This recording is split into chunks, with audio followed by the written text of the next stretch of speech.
Voilà, merci au président modérateur pour ce premier... Oui, on pose les choses et on va continuer.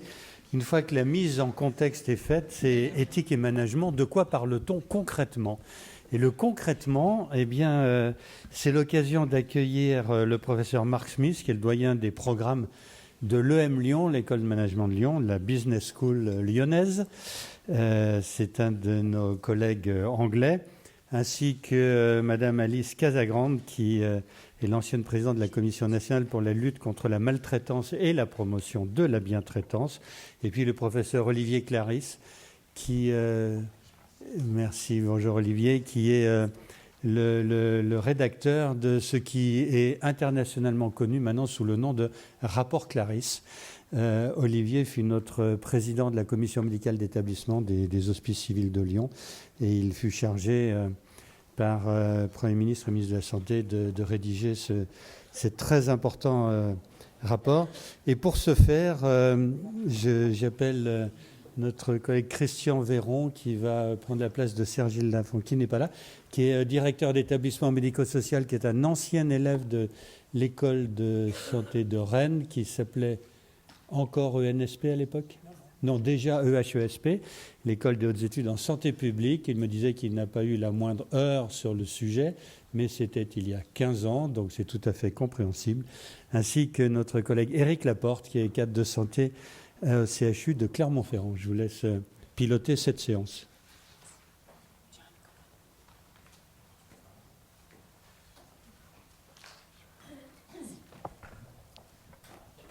Bien, donc, effectivement, là, dans cette seconde partie, on va s'intéresser finalement aux deux termes éthique et management, en zoomant un peu sur la signification des termes. Donc, en premier lieu, on accueille effectivement monsieur le professeur Mark Smith.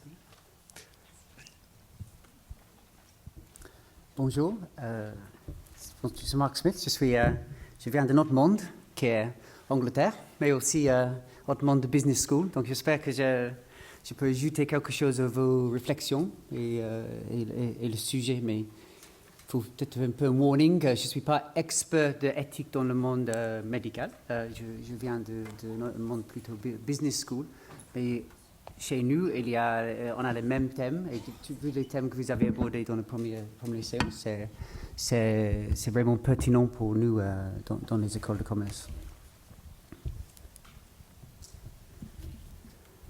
Dans un sens, cette présentation peut être très courte. De quoi on parle ?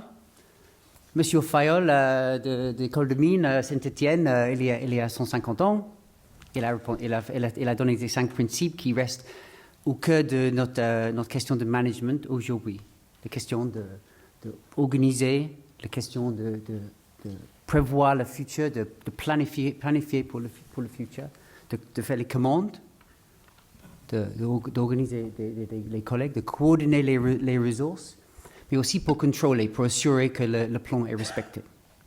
Mais lui, il était un ingénieur, donc il était assez scientifique dans son approche.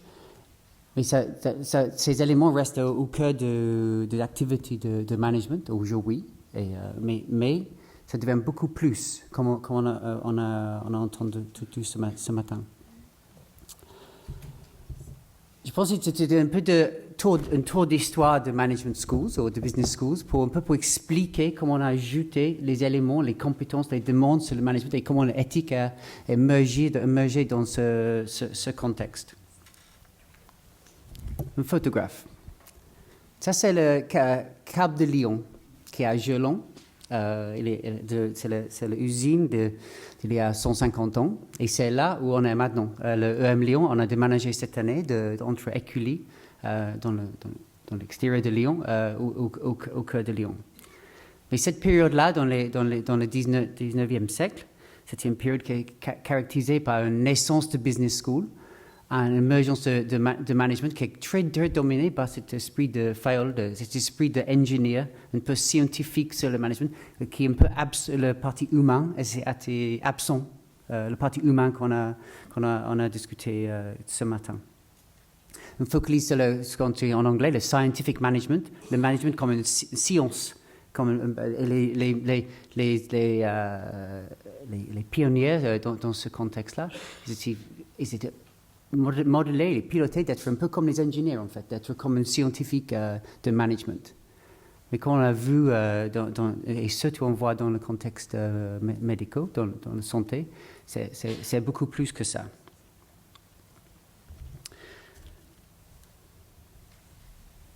Ça, c'est chez nous maintenant.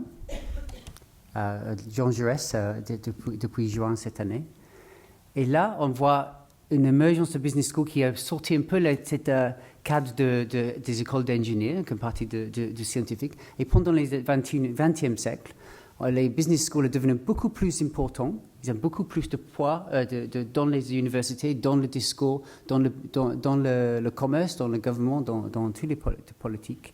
Et on a parlé devient un peu plus scientifique, mais plutôt un scientifique qui intègre les parties humaines, qui intègre les complexités des systèmes, et le business school, ou les organisations, les entreprises, un cœur de notre écosystème avec beaucoup d'interlinkages, beaucoup de connectivité entre les organismes. Et ça veut dire une certaine complexité qui crée les challenges pour les managers.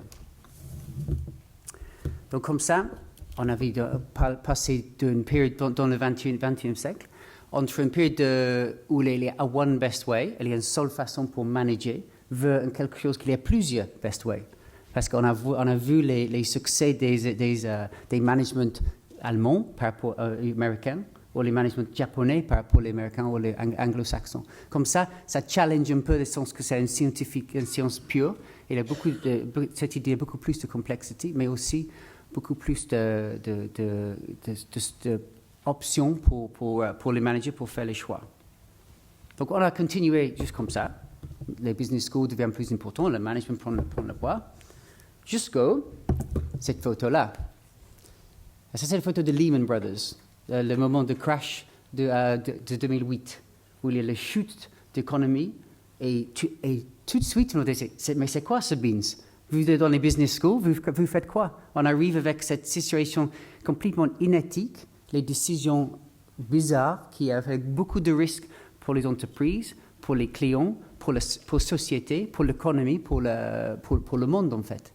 Et on était challengé comme business school, on est challengé comme société. C'est quoi le rôle de manager? C'est quoi le rôle dans la société? Et comment on évite cette situation?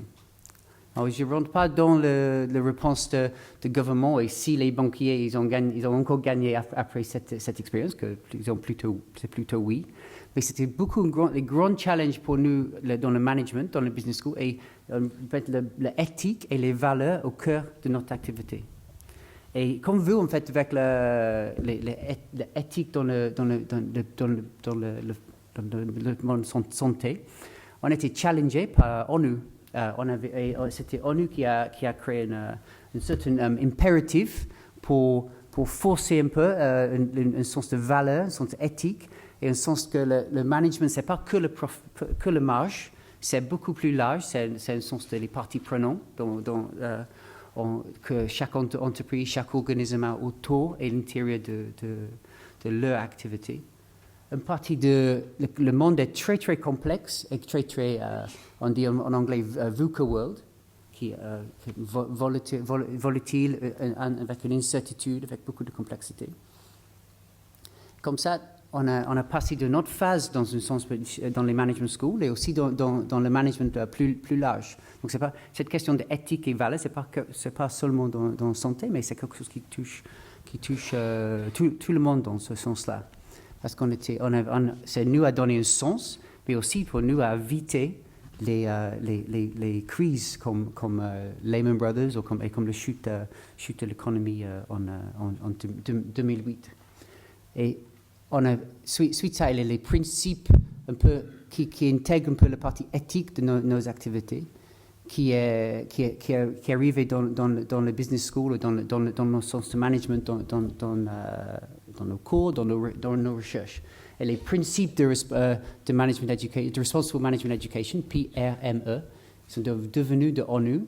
Ils ont un esprit d'intégrer les valeurs et l'intégrité et l'éthique dans nos activités, recherche, enseignants, partenariat, l'ensemble de nos activités.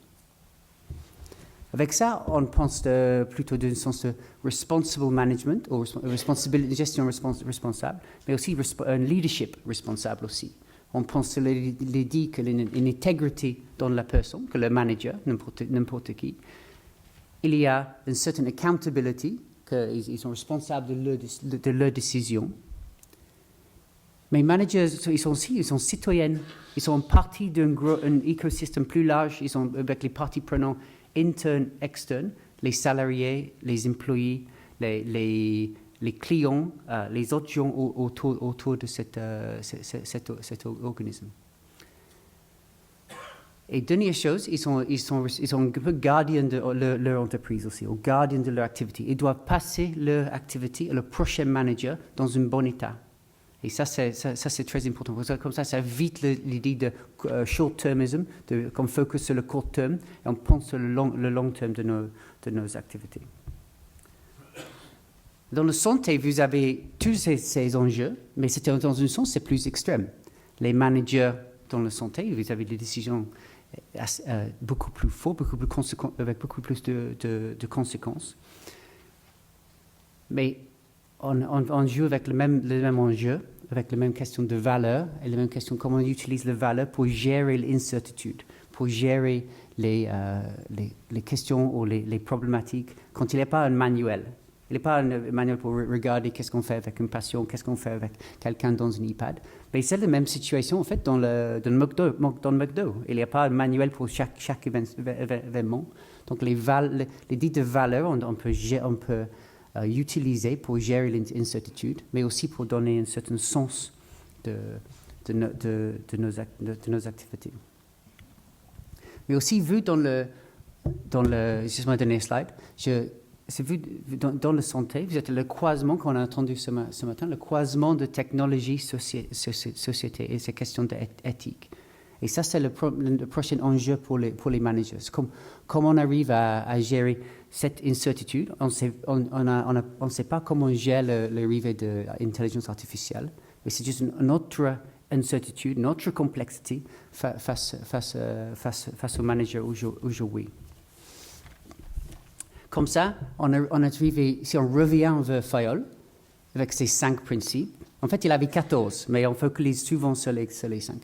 Si on pense sur les autres 9, qu'on parle un peu moins, il a parlé de partie humaine, la partie d'intégrité et une union, une collectivité des gens dans l'entreprise ou dans l'activité. Et c'est important de noter qu'on a les bases des compétences, mais en fait, un peu comme les gens dans l'EHPAD qu'on a entendu tout à l'heure, on ajoute les activités, tout le monde, les compétences, on ajoute les activités de donner un sens, les activités de faire les décisions éthiques, de penser des parties prenantes, de penser du climat, de penser de la durabilité, de penser de diversité et l'inclusion des jeunes, des vieux, des hommes et des femmes. Donc, dans ce sens-là, l'éthique est une autre compétence qui est essentielle pour un manager, mais aussi l'éthique, on pense comme un levier pour répondre aux complexités. Une éthique qu'on n'a pas rencontré cette situation en avance, on peut répondre à la situation. Donc l'éthique, c'est à la fois une nouvelle compétence, mais aussi c'est un levier pour répondre à la complexité face à la technologie, face à le changement de société, chercher tous les enjeux qu'on face aujourd'hui. Merci.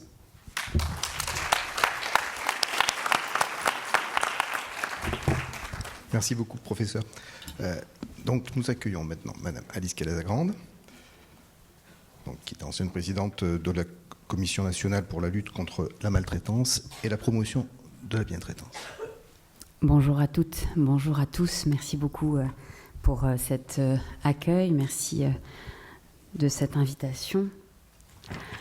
Je voudrais vous parler du fort intérieur des encadrants, des managers.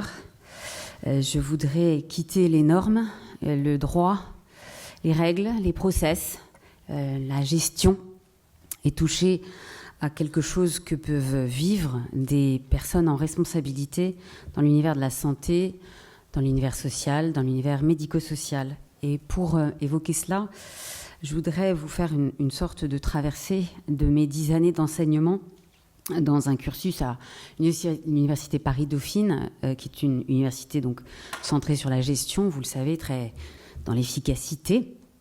On ne plaisante pas avec l'efficacité. Et dans le cadre de cette université, il y a un master de Business Administration, comme on dit, un MBA, qui a intégré un enseignement sur l'éthique et le management depuis 10 ans, et que j'anime avec des étudiants qui sont des cadres, des médecins, des chirurgiens, des chefs de pôle, des directeurs administratifs, des responsables de pôles d'établissements sociaux, des infirmières coordinatrices. Ils sont en formation, c'est un cursus exigeant, c'est-à-dire qu'à la fois ils travaillent la semaine et ils viennent, vous savez comment ça marche, la formation continue. Ça demande beaucoup à leur famille, ça demande beaucoup à leurs équipes, ça demande beaucoup à leur entourage professionnel. Et ces étudiants sont en recherche, évidemment, même si ce n'est pas aussi brutal que ça, d'ascension professionnelle, de renouvellement. Ils sont souvent aussi en impasse de reconnaissance. Il y a une raison pour laquelle ils partent en formation d'une manière aussi exigeante. C'est quelque chose qui ne marche plus, quelque chose qui est bloqué. Et puis, ils sont en réinvention d'appartenance. Ils trouvent une identité d'étudiant et ils cherchent une identité à venir. À tous, je pose la question de leur identité managériale et très exactement dans sa dimension éthique. Je pose la question, êtes-vous fidèle à vous-même ? Je vous lis cette phrase magnifique de Paul Ricoeur. Ricoeur, c'est toujours magnifique. On l'a tous lu, mais allez, on relit. C'est trop beau. En dépit du changement, nous attendons d'autrui qu'ils répondent de ces actes passés comme en ayant été l'auteur, le même qu'aujourd'hui, et nous comptons que dans l'avenir, ils tiennent parole, c'est-à-dire qu'ils prennent en charge d'être l'être d'aujourd'hui dans l'être de demain. Et je demande aux managers, eh bien, vous avez voulu ce métier, pourquoi ? Et aujourd'hui, est-ce que vous vous reconnaissez ? Est-ce que vos amis vous disent « c'est bien toi » ? Est-ce que votre conjoint vous trouve à la hauteur de ce dont vous rêviez enfant ? Ces rêves d'enfant ne sont pas des rêves immatures, ce sont les rêves les plus importants de la vie. Quand on n'en a pas eu, on est bien malheureux. Ce faisant donc, j'invite les managers à revisiter une situation d'inconfort, un moment où ça n'a pas marché, un moment de tension éthique, un moment de décalage, de contradiction, un nœud. Et très classiquement, ces tensions, ces nœuds, ces décalages se trouvent autour de deux dimensions majeures. Le silence autour des violences et maltraitances et l'écrasement insidieux du sens. Le silence autour des violences, c'est une violence par exemple privée, subie, manifeste d'un collaborateur, une femme victime de violence, on l'accueille dans le service. Peut-on dire quelque chose de cela ? Peut-on intervenir dans sa vie privée ? Ça n'est pas le rôle d'un employeur. Elle est en retard, son mari vient la chercher systématiquement, elle ne peut pas, ne serait-ce que marcher quelques mètres dans la rue toute seule. Que peut l'employeur ? Rien sans doute. Que doit-il ? Quelque chose sans doute, un confort. Maltraitance envers les patients, oui c'est vrai, les moyens manquent, les manques sont là, et néanmoins, il y a des vols, il y a des viols, ce qui signifie qu'on ne peut pas simplement congédier la maltraitance avec la question des moyens, même si la question des moyens est centrale, et peut-être d'abord des moyens de penser les violences. Tension. Violences sexistes et sexuelles, vous avez vu un petit hashtag MeToo hôpital ? Vous l'avez vu sur Twitter. Pourquoi ne s'invite-t-il pas dans nos comités de direction ? Pourquoi reste-t-il dans les couloirs, très éloignés de nos décisions, de nos formations ? Il y a une pleine dignité du hashtag MeToo. Il y a tout ce qu'on peut en penser de désapprobateur, de fièvre malsaine. Mais il y a aussi une véritable question sur les rapports de genre à l'hôpital. Tension. J'ai parlé aussi d'écrasement du sens, plus insidieux. Je pense à des médecins en réadaptation qui me parlent de cet accueil des enfants en situation de handicap, également placés en protection de l'enfance. Ce sont des dispositifs de répit pour les familles, d'accueil de ces enfants très fragiles, multifragiles. Et les médecins disent, écoutez, qu'est-ce que c'est que ça, le répit d'enfants placés dans une unité d'hôpital ? Un hôpital n'est pas un lieu pour des enfants qui sont en difficulté de reconnaissance et d'identité déjà. Ce n'est pas un lieu d'accueil propice. Ils refusent d'accueillir ces enfants. Mais, dit la direction, c'est un scandale. C'est un scandale de refuser à ces enfants cette place que nous leur devons. Nous ne sommes pas libres de nos actes. Nous avons des comptes à rendre sur ce que nous faisons, des ressources, et notamment des lits disponibles. Tension. Réunions dans lesquelles tout le monde est sur son téléphone et personne ne s'écoute. Ça n'a aucun intérêt. On le fait. Ah oui, ça s'appelle un codir. Je ne sais pas ce que j'y trouve. Je sais qu'il faut que j'y sois. C'est très ennuyeux. Promotion à un poste de responsabilité de directeur adjoint d'un EHPAD qu'on dit privé à but lucratif. Je l'ai entendu tellement de fois, cette situation d'une personne hissée à un poste où elle ne se trouve pas tout à fait assez compétente. De sorte qu'en permanence, elle est en déficit de compétences, elle a peur, elle est en culpabilité de ne pas faire assez, de ne pas savoir assez. C'est parfait, la peur et la culpabilité, parce que comme ça, les gens ne diront rien. Ils travailleront beaucoup, beaucoup, et on les tient à ces places d'une manière relativement perverse, dans une loyauté construite par le fait d'avoir recruté des personnes qui ne se sentent pas assez capées pour le poste. Des silences très puissants sont construits de cette manière. Tension. Alors, le cursus managérial aujourd'hui, de ce que je peux en lire, offre peu d'espace pour penser ces difficultés et ces violences. Elles sont tues et puis elles crient. Il ne s'agit pas encore toujours de souffrances stridentes, mais de malaise que l'organisation invite à considérer presque comme privé. Finalement, c'est avec les amis qu'on va réfléchir à ça, pas avec les collègues, ou alors peut-être à la cafétéria. La cafétéria, lieu ressource de l'éthique, on le sait bien. Pourquoi est-ce que ces tensions et ces violences seraient des problèmes privés ? Ça n'est pas des problèmes personnels des cadres, pas du tout. Et puis, les cadres, ils vont du coup être conduits, s'ils ne les réfléchissent pas en privé, à faire comme tout le monde, c'est-à-dire à se débarrasser du problème par l'action. C'est comme ça qu'on est quand on manage, on agit. Alors, on envoie en formation, on pose une sanction, on dit on arrête d'accueillir cette personne, on dit on arrête d'accueillir ce patient. Enfin, on n'en peut plus, quoi. On agit pour résoudre. C'est plus facile de résoudre parfois que de penser. Les actes attendus du manager par ses collaborateurs, mais aussi par sa hiérarchie, défont en continu la réflexivité vivante, le recul enrichi par des vocabulaires plus conséquents, plus construits. Alors les étudiants en management, ils parlent de lits, ils parlent d'ETP, ils parlent de place, ils parlent de zéro sans solution, ils font des formules toutes faites, le patient au centre, l'accueil personnalisé, la QVT.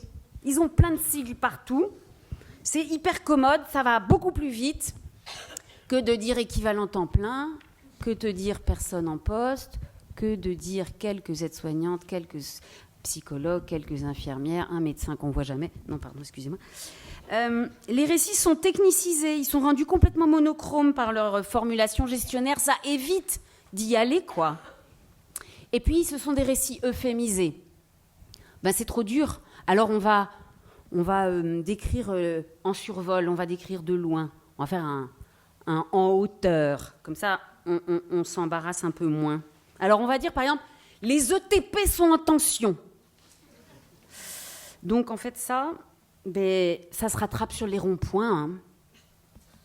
Parce que quand vous euphémisez au point de dénaturer la nature des difficultés, ces difficultés ne disparaissent pas et elles se jouent sur un autre espace social et peut-être sur un espace politique. Le vaccin, le Covid, les ronds-points, les gilets jaunes, tout ça, il y avait, on le sait, des soignants dans ces professionnels-là. Que leur avons-nous dit avant à ces soignants et comment avons-nous aidé leurs encadrants à accueillir un certain nombre de questions de santé publique, de droits, de place pour eux, d'ascension sociale et de rémunération ? On le sait, Irène Théry le rappelle à la suite de Vincent Descombes, il y a ce qu'on appelle des institutions du sens. On n'a pas comme ça un homme de nature et il part dans la vie et il sera, lui, tout seul, chargé de lui-même. Il arrive, cet homme, cet être humain, dans un langage, dans une société déjà construite avec des mots, avec des prêt-à-porter de langage. Il n'a pas le choix de tout. Il n'a pas non plus le choix de rien, tout de même. Et donc, eh bien, sans aller jusqu'à penser la nature humaine, j'ai 15 minutes, ça va être un peu ambitieux, il faut rappeler à quel point l'exercice managérial est inscrit dans une mimétique, un vocabulaire, des techniques du corps qui lui permettent l'efficacité, mais aussi la socialisation avec les pairs et l'approbation de la hiérarchie. Il faut connaître les codes pour jouer le jeu, mais les dilemmes éthiques ne trouvent pas à se parler dans cette langue de gestion-là. La langue de l'éthique est discrète, elle est nuancée. Elle est subtile, elle exige un timbre de voix différent. Cette langue n'est pas plus que les autres innée. Elle peut et elle doit s'enrichir. Peu à peu dans le cursus, pas à cause de moi, mais surtout à cause des échanges qu'ils ont entre eux, les étudiants reprennent le droit et l'envie d'utiliser des mots nouveaux, des mots auparavant intimidants, Karine Lefebvre l'avait dit, mais des mots aussi qui semblent trop grands pour nous. Le mot vrai, le mot intègre, le mot loyal, le mot lâche, le mot juste. Et ils apprennent à les utiliser pour eux-mêmes et pour leurs pairs. Ces mots très grands pour nous, trop grands peut-être, il faut être plusieurs pour les apprivoiser, pour oser les faire en référence à nous des mesures de nos démesures. Les utiliser nécessite une invitation, des échanges sur des situations pratiques pour relier ces grands mots à des émotions éprouvées, des lectures philosophiques ou littéraires pour en mobiliser toute la richesse, la complexité. Tout manager mérite de ne pas s'appauvrir et de risquer de perdre sa fidélité à lui-même et à ses valeurs. Il ne s'agit pas d'une question privée qui le regarde tout seul. S'il dépérit dans son éthique, ce sont nos organisations qui perdent amateurs humaine, ce sont nos démocraties qui se défont. Les espaces éthiques doivent être les lieux de cette invitation de manière instituée et de manière urgente. Non pas pour offrir une petite halte souriante, un espèce d'oasis avec quelques petites vagues bleues. Ce n'est pas là d'une distraction un peu reposante qu'il s'agit, mais il s'agit au contraire de questionner le paradigme que efficacité et impassibilité sont forcément identiques. Nous en avons assez de ces managers impassibles qui dépérissent. Pour entendre, pour travailler le MeToo de l'hôpital, n'aurons-nous donc que Twitter, dont nous connaissons le rôle antidémocratique? Pour poser la question du pouvoir, nous avons besoin de l'éthique. Je vous remercie.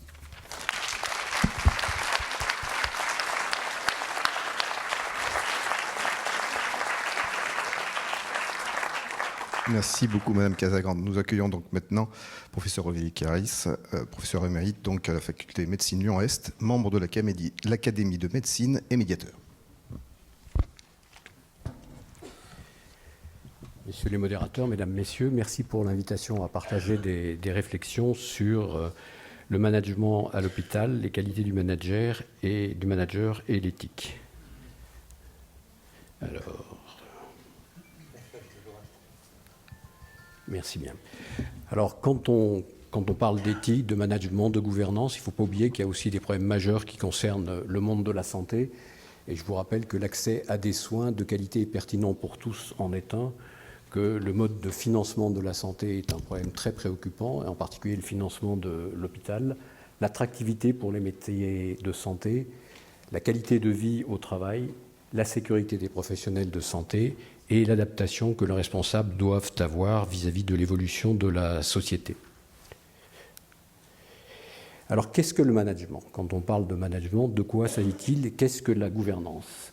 C'est l'ensemble des décisions, des règles et des pratiques visant à assurer le fonctionnement optimal d'une organisation, ainsi que les organes structurels chargés de les formuler, de les mettre en œuvre et d'en assurer le contrôle. Donc voilà ce que représente la gouvernance et qui, à l'hôpital, va s'exercer à différents niveaux. Au niveau d'une institution, par exemple la commission médicale d'établissement, au niveau d'un pôle, au niveau d'un service. Lorsque la mission dont je vais parler brièvement a été décidée, il y avait un contexte particulier en 2019 avec un mouvement de contestation à l'hôpital, le collectif interhospitalier qui allait avec un mouvement de contestation sociale, les Gilets jaunes, on en a parlé. Et le Premier ministre, M. Édouard Philippe, avait proposé, donc en novembre 2019, un plan « Investir pour l'hôpital » avec 2 mesures, adapter la gouvernance et le management des hôpitaux et alléger les procédures administratives dans les hôpitaux. Cette mission a été effectuée par 5 personnes. On parle toujours que d'une personne, mais il ne faut pas oublier qu'il y en a 4 autres qui ont autant travaillé. Philippe Sudreau, qui était directeur général du CHU de Nantes et à l'IGAS. Thierry Gamorius, qui était à l'époque directeur général de l'hôpital de Lorient, qui est maintenant au CHU de Besançon. David Pinet, qui est pharmacien, président de CME et de commission médicale de groupement à Lunéville. Et Radouane Aoui, psychiatre. Pour répondre à la demande du Premier ministre et de la ministre de la Santé, Mme Buzyn, nous avons organisé un certain nombre de rencontres et surtout envoyé un questionnaire à tous les hôpitaux. Et nous avons obtenu plus de 6000 réponses. Vous voyez ici le détail. Il y avait des représentants des personnels paramédicaux, des personnels médicaux et bien évidemment des professionnels dits administratifs. Et cela nous a permis à effectuer un certain nombre de constats. Et quand on veut prendre des responsabilités dans la gouvernance d'un hôpital, il faut bien savoir quels sont les constats, qu'est-ce qui marche, qu'est-ce qui ne marche pas.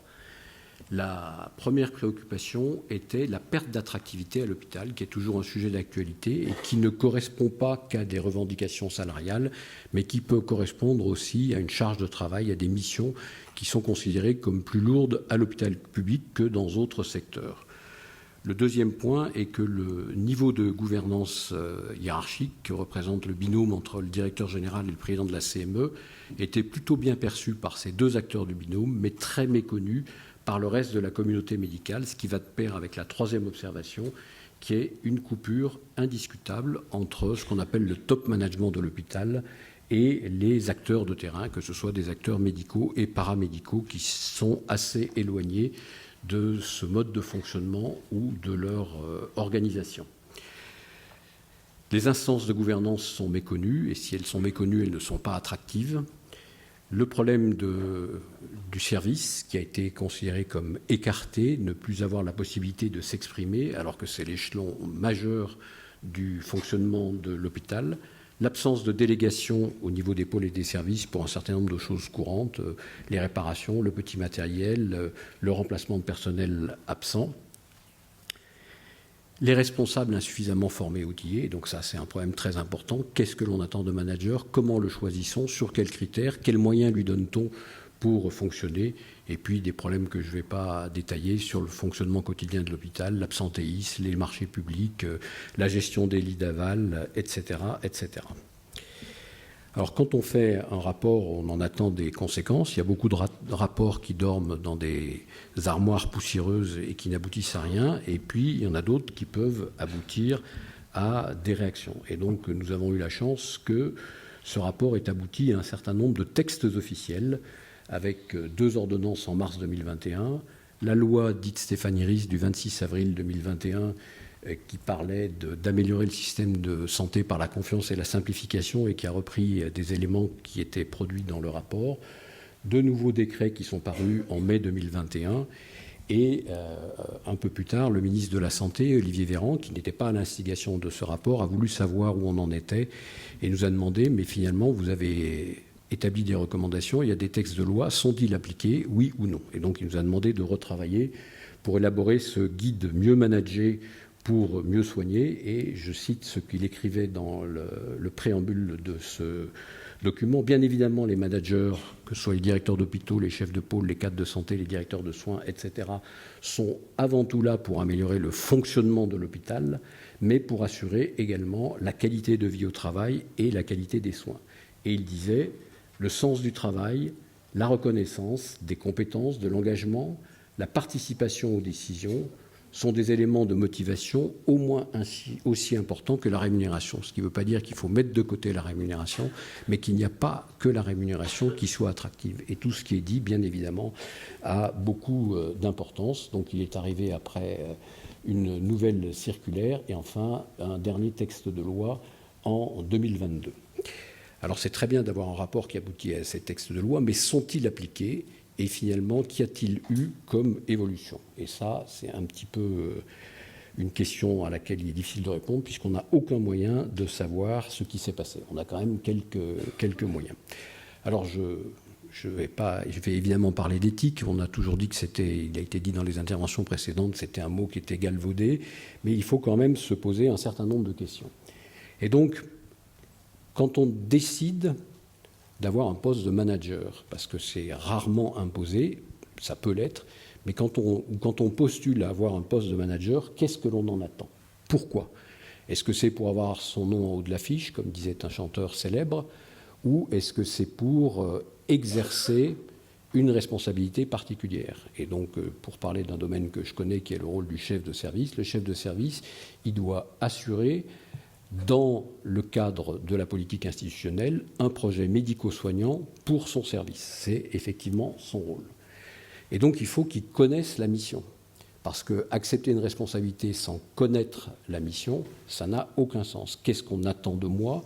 Qu'est-ce qu'attend de moi l'institution? Qu'est-ce qu'attendent de moi les différents collaborateurs?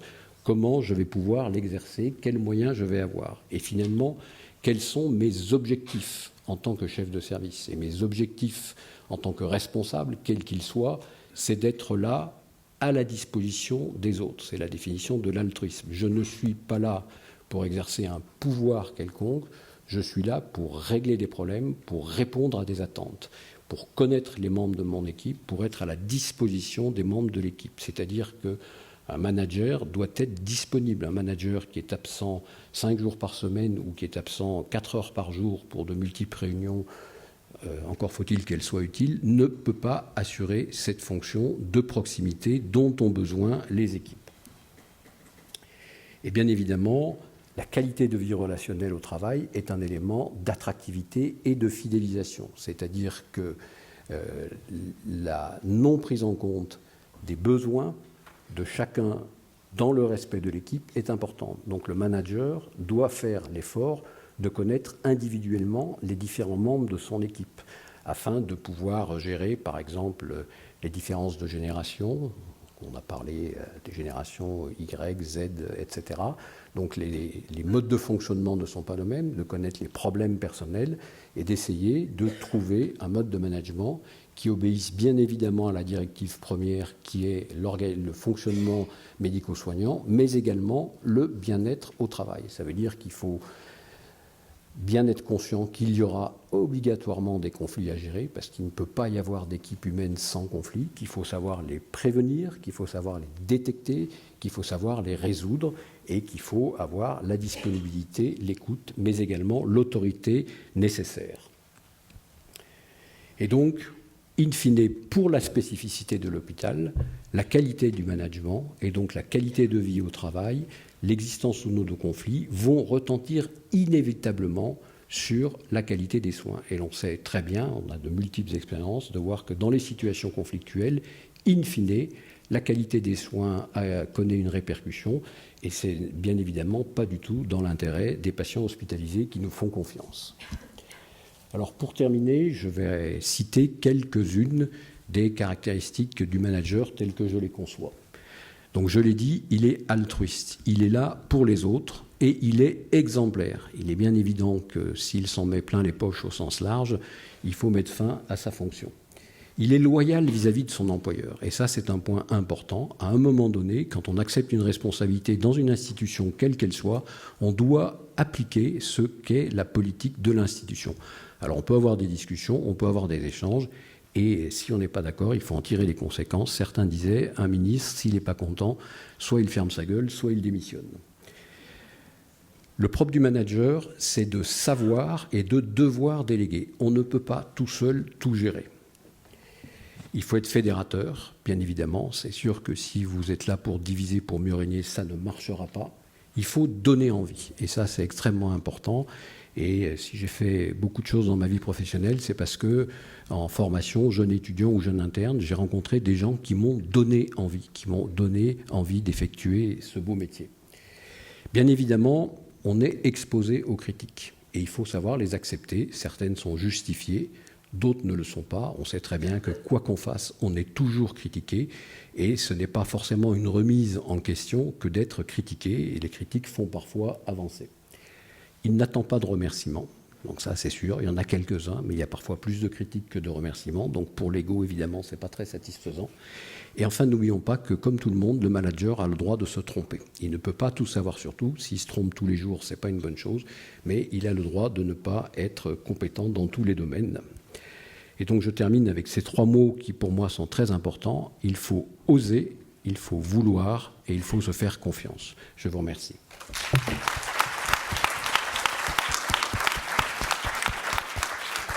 Merci beaucoup, professeur. On va passer à la phase d'échange avec la salle. Merci beaucoup pour ces 3 interventions. Je trouve qu'effectivement, on peut être à la fois rassuré, même si on a quelques inquiétudes, de voir qu'on remarque un petit peu tous les mêmes choses et qu'il y a beaucoup de choses qui sont faites pour améliorer. Ce qui me semble important, c'est effectivement de considérer que les difficultés rencontrées au fil des décennies nous ont fait comprendre qu'il n'y avait pas une seule bonne manière de manager, mais qu'il y en avait plusieurs et que de toute façon il fallait se baser sur des valeurs pour pouvoir manager de manière adaptée, à la fois individuellement et sur les concepts auxquels on croit. On a compris effectivement que la maltraitance, si elle était tue, si elle était niée, ça engendrait encore plus de maltraitance. Et dans les formations qu'on propose au quotidien, on s'aperçoit vraiment que c'est un problème récurrent, que les gens, en fait, ils se sentent maltraités et que, en tant que professionnels, ils vont être potentiellement maltraitants envers les patients. Voilà. Et puis, effectivement, on sait que les facteurs de motivation au travail, depuis Herzberg et autres, sont rarement liés uniquement à la rémunération et que derrière les moteurs, il y a en premier lieu les conditions de travail. Un grand merci à vous. Première question dans la salle ? Oui ?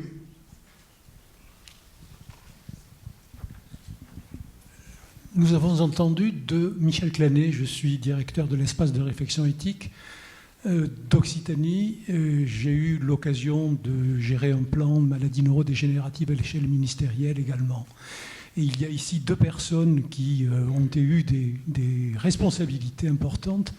Je pense que ce que vous avez dit, Monsieur Clarisse, me fait penser au problème de l'évaluation de ce qu'on fait quand on est dans une situation de manager comme vous l'avez été, de plan qui doit avoir un retentissement important. Et vous avez dit, on a une impossibilité d'évaluer. Madame Casagrande, vous avez été à l'origine, vous êtes occupée d'une commission importante sur la bientraitance et sur la maltraitance. Et nous avons tous les 3 le sentiment, je l'ai également, que l'évaluation de tout ce que nous avons fait, elle est impossible. Et je trouve que l'évaluation, c'est aussi de l'éthique. Je voudrais avoir votre avis là-dessus. Qui veut répondre à la question ? Merci beaucoup, monsieur, pour cette question. Je ne crois pas que l'évaluation soit impossible. Je pense qu'elle est difficile et je pense surtout qu'on ne lui donne pas l'espace pour émerger. Évaluer dans un établissement quels sont les risques de maltraitance ou les risques de violence, moi je pense qu'on peut mesurer en tout cas qu'un certain nombre d'outils, et je pense à la Haute Autorité de Santé ou à d'autres, ont aujourd'hui la possibilité d'être produits pour permettre une réflexivité sur les situations. Je pense aussi au fait qu'aujourd'hui, on a une définition de la maltraitance dans la loi, ce qui n'était pas le cas, ce qui signifie qu'on a quelques curseurs de quelque chose qui avance au niveau des textes. Et effectivement, ensuite, c'est qu'est-ce que ça donne quand on a diffusé les textes. Comment peut-on appréhender le vivant des situations ? Mais pour moi, aujourd'hui, je n'en suis pas encore là, d'avoir évalué ce qu'a produit cette nouvelle définition et ces nouveaux outils permis par cette définition de la maltraitance dans la loi. Ce qui est certain, c'est que par mes fonctions actuelles, je suis secrétaire générale de la commission sur l'inceste et les violences sexuelles sur mineurs, par mes fonctions actuelles, je peux voir que quand il n'y a pas les mots et la loi, on ne fera rien. Donc, certes, du point de vue de mon ancienne casquette sur la maltraitance, je ne sais pas grand-chose encore de ce qu'on produit, ces nouveaux mots-clés, mais il me semble que la visibilité même du sujet est déjà un élément d'évaluation d'une avancée. Je vais vous donner un seul exemple. Le fait que la maltraitance soit aujourd'hui définie dans la loi permet que la mesure des dépendances des personnes âgées à domicile par les outils de la CNSA, la Caisse nationale Solidarité et Autonomie, que ces outils de mesure puissent intégrer le risque d'être maltraité. Jusqu'ici, on mesurait les facultés cognitives et fonctionnelles, on mesurait l'agressivité potentielle de la personne âgée chez elle, mais par contre, on ne s'intéressait jamais sur les risques qu'elle encourait. Donc c'est pour moi une première trace d'une évaluation. On n'est pas totalement dans le noir. Je rejoindrai volontiers cette réponse. Il y a quand même des progrès qui sont faits dans beaucoup de domaines. Quand on regarde, par exemple, l'apport qui a été avec la mise en place de la médiation, avec le travail d'Édouard Couty, où on voit beaucoup plus de situations qui sont dénoncées, ce qui n'existait pas. Ça ne veut pas dire que le problème est réglé, mais à partir du moment où il y a une incitation forte, quelle qu'elle soit, c'est un processus de développement qui se met en jeu. Alors bien évidemment qu'on voudrait toujours être très pressé sur les résultats, l'analyse et le travail qui reste à faire, ça c'est indispensable. Mais à partir du moment où quelqu'un donne le là, que ce soit l'État par les textes de loi, que ce soit un directeur d'hôpital ou une gouvernance d'hôpital qui met par exemple dans un projet d'établissement que la qualité du management est un point essentiel, c'est un point de départ. Ça ne suffit pas parce qu'il y a beaucoup de réticences à convaincre, ça on le sait aussi. Et encore une fois, là en tant que scientifique je peux le dire, s'il n'y a pas d'évaluation de quelque chose, on ne peut pas en tirer des conséquences. Donc on voudrait que ce soit plus, mais il y a quand même beaucoup de preuves qui nous montrent que les choses sont en train de changer. Merci de vos réponses. On voit un peu la difficulté qu'il y a à faire aussi cohabiter la réglementation et l'éthique. Est-ce qu'il y a d'autres questions dans la salle ? On va vous faire passer le micro.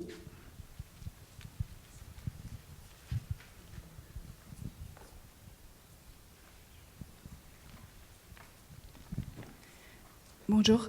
Olga Samsonova, cadre de santé en pédopsychiatrie à l'hôpital Femme-Mère-Enfant des Hospices civils de Lyon. Je voulais vous remercier pour cette présentation et je trouvais que c'était vraiment intéressant d'identifier le fait que dans les missions qui étaient imaginées, présentées par Fayolle, au début il y avait beaucoup de missions très directives et puis par la suite on retrouve donc cette importance de l'accompagnement et de l'écoute auprès des équipes. Et je voudrais savoir, qu'en pensez-vous aujourd'hui? Est-ce que c'est possible vraiment d'imaginer une place importante de l'éthique dans les services de santé sans le fonctionnement plus horizontal et sans la démocratie participative qu'on a pu évoquer tout à l'heure? Merci pour la question. Je pense que les challenges dans certaines entreprises, certaines organisations et les hôpitaux, c'est un peu, en fait, c'est pas trop différent que les universitaires. Il y a une hiérarchie assez importante. Chez nous, on a les professeurs qui sont un peu à part, qui ont un certain pouvoir. Mais petit à petit, avec les changements de société, il y a plus d'autonomie, plus d'horizontal, parce que on doit répondre aux situations externes, les situations d'expérience d'étudiants. Maintenant, pour nous, dans une business school, c'est très, très important, parce que sinon, les étudiants, ils vont ailleurs. Et les gens, ils ont plus de choix dans le système santé. Ils peuvent aussi, les gens autour de quelqu'un qui est malade aussi peuvent faire le choix.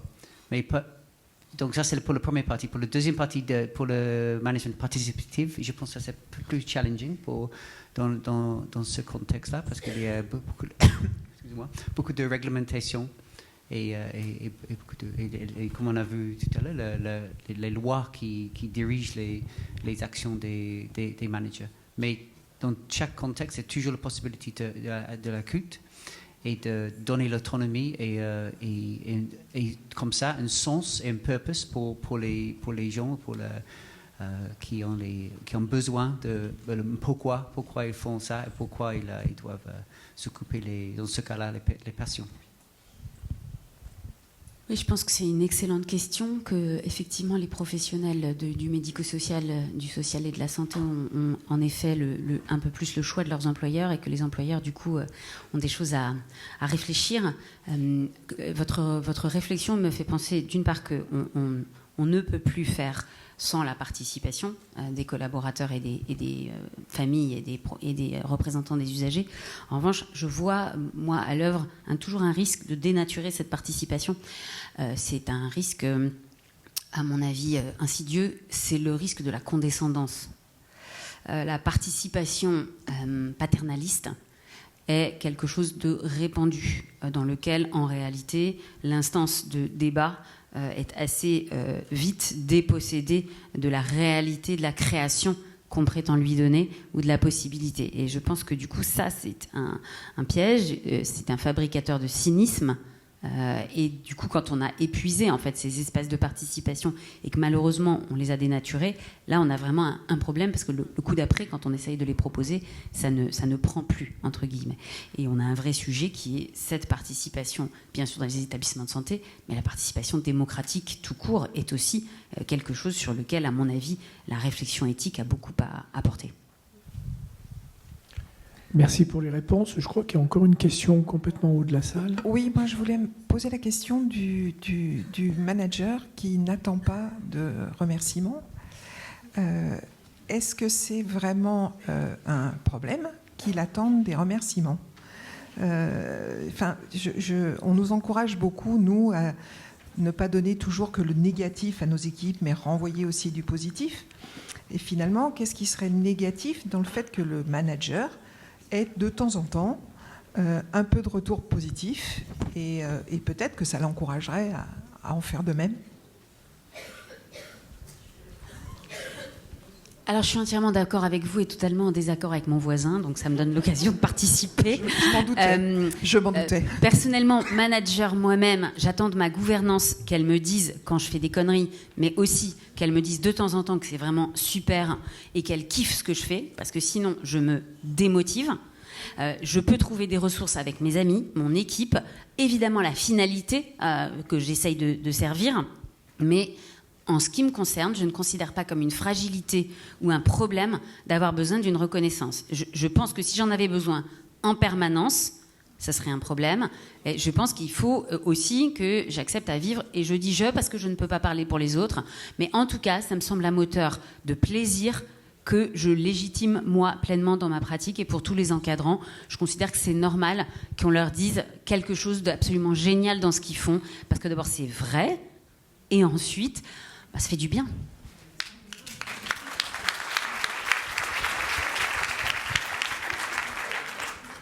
Alors je ne vois pas en quoi vous êtes en désaccord avec moi, parce que je n'ai pas dit autre chose. Simplement, c'est une dénaturation des propos. Ce que je dis, c'est que le manager, il est là pour donner envie, pour aider les équipes, et pour dire quand les choses sont bien, comme pour dire quand les choses ne sont pas bien. Et donc, quand il y a eu un coup dur, que la journée s'est bien passée, c'est normal que le manager, à la fin de leur journée, aille remercier ses équipes. À l'inverse, le manager, il sait qu'il aura forcément des critiques, et il ne peut pas vivre en permanence qu'avec des critiques. Donc il a aussi besoin de temps en temps qu'on lui dise merci. Il ne faut pas ne vivre que pour avoir merci, mais quand vous avez bossé sur des sujets que vous avez fait avancer et tout, eh bien vous avez besoin de retour soit de votre institution, ce que vous venez de dire, soit de votre institution, soit des équipes, et de temps en temps, un merci, ça réconforte par rapport aux soucis, aux heures de travail et tout. Donc on ne vit pas pour les remerciements, mais il ne faut pas les attendre. Mais de temps en temps, c'est quand même agréable.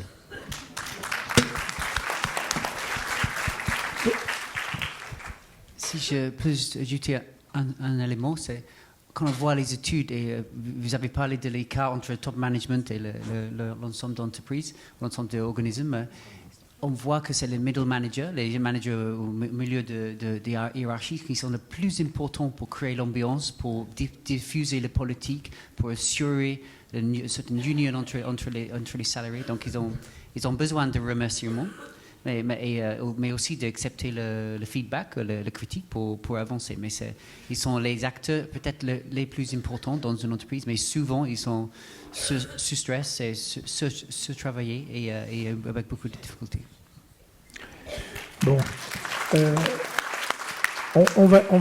Désolé, mais on va être obligé d'arrêter là pour rattraper un petit peu le retard. Donc, on va grandement vous remercier pour vos brillantes interventions.